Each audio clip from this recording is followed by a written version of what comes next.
Naku, dito muna tayo kay Pulong. Asan ba si Pulong? Naku po. Kumakalat yung picture ni Pulong ha. Si Pulong ba yun? Yung nakakulay berde tapos meron nakasulat dito. Kala ko Superman yung nakalagay. Iba pala. Mga kababayan. Iba ho pala. Sandali. Ito. Asan ba yun? Iba eh. Meron pa. Isa akong nakitang video. Ito. Nakita ko lang yan mga bossing. Doon sa ano. Sa sa social media. Sa Facebook. Oh. Hindi. Seryoso tayo mga kababayan. Pakinggan nyo ho ito mga bossing. Seryoso na. Seryoso na. No, yan. Joke-joke lang naman yan eh. Huwag kayong mapipikon. Oh. Isinalaysay ni alias Ito. Ang pagsasalaysay po mga bossing. No? Doon sa tungkol kay Pulong Duterte doon sa pagsasayaw. Pakinggan nyo ha. Kim sa ABS-CBN News ang nakita niya umanong pananakit at pagbabanta ni Davao 1st District Representative Paulo Pulong Duterte kay Criston John Sean Patria sa isang bar sa Davao City noong Pebrero 23. Sa kanyang isinumiteng affidavit sa PNP Criminal Investigation and Detection Group, bandang alas 11 ng gabi noong Pebrero 22, pinapunta siya ni Patria sa isang pribadong subdivisyon sa Davao City. Dito niya May nakakita talaga at may nagpapatunay. At may kwento at may istorya.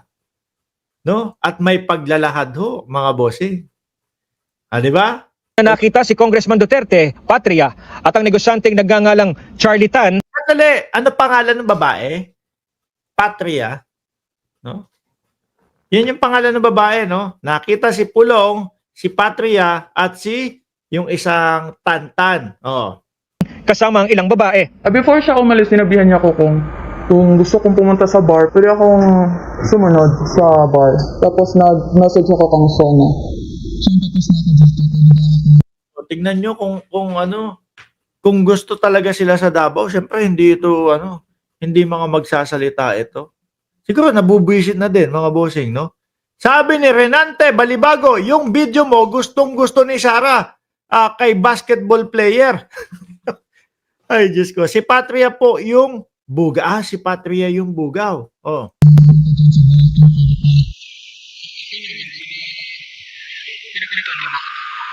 Pagdating sa bar, inabutan niya ang kongresista na umiinom at sumasayaw. Ilang sandali pa, pinasama umano siya at ang dalawa pang babae ni Duterte sa kanyang mga bodyguard. Matapos ang isang oras, pagbalik nila, binigyan umano sila ni Duterte ng tig-13,000 piso. Dito na rin umano nagalit si Duterte nang hindi masagot ng isang... Yun nga.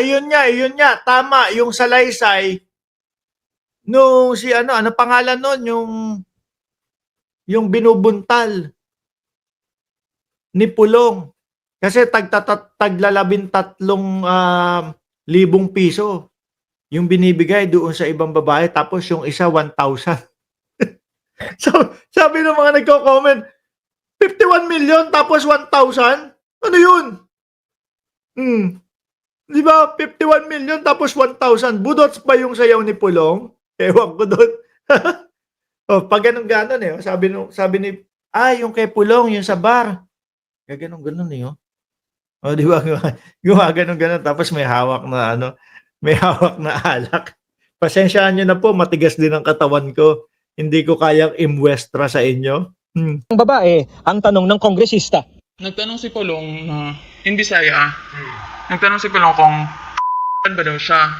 Ano ang babae na oo. Then ang sagot ng babae is wala. Walang nag-ano sa kanya. Doon nagalit si Pulong.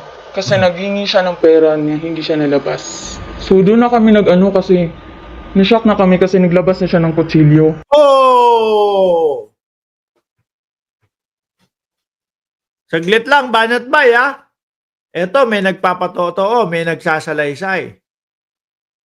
Base doon sa nakita naming video, tumutugma yung sinasabi nito nung testigo.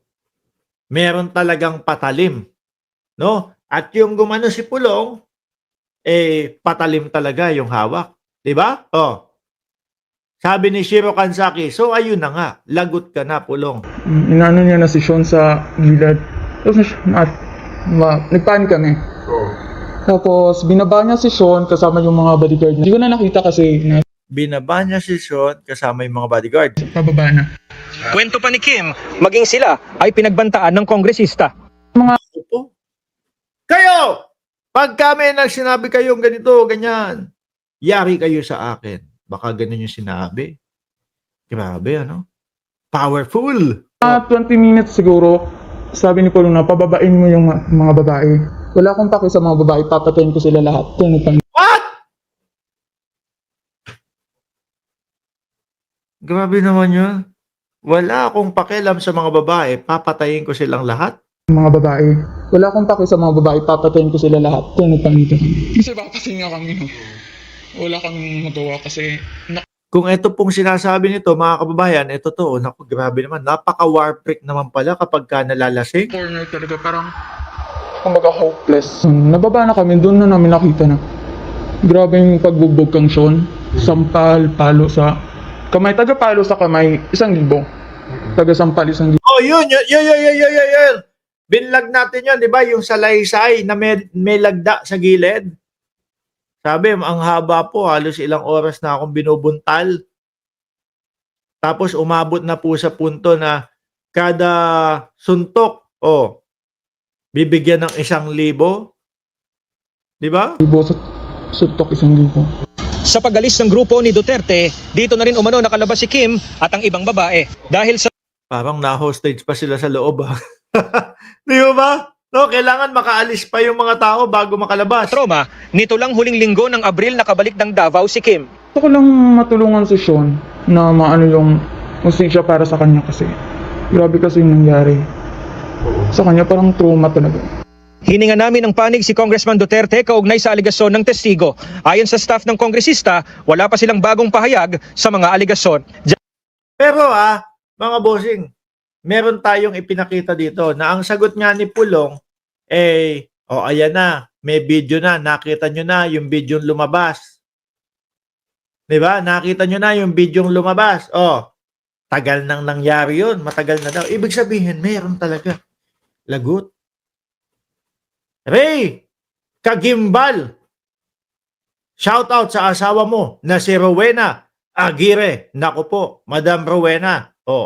Kung sakali na kayo ay may anak na, Happy Mother's Day sa inyo. At sa mga nanonood dito sa ating channel, no? Happy Mother's Day sa inyong lahat. Grabe. Ito mukhang dito madidiin si Pulong, mga kababayan, kapag kasakali. Tapos pagsasamahin yung video, tapos itong mga salaysay nung mga testigo equals posible ba? Kulong, pulong. Maaaring gano'n, ano? Kulong, pulong. Ay, nako. Sabi ni Pulong, sabi ni Pulong. Youth man.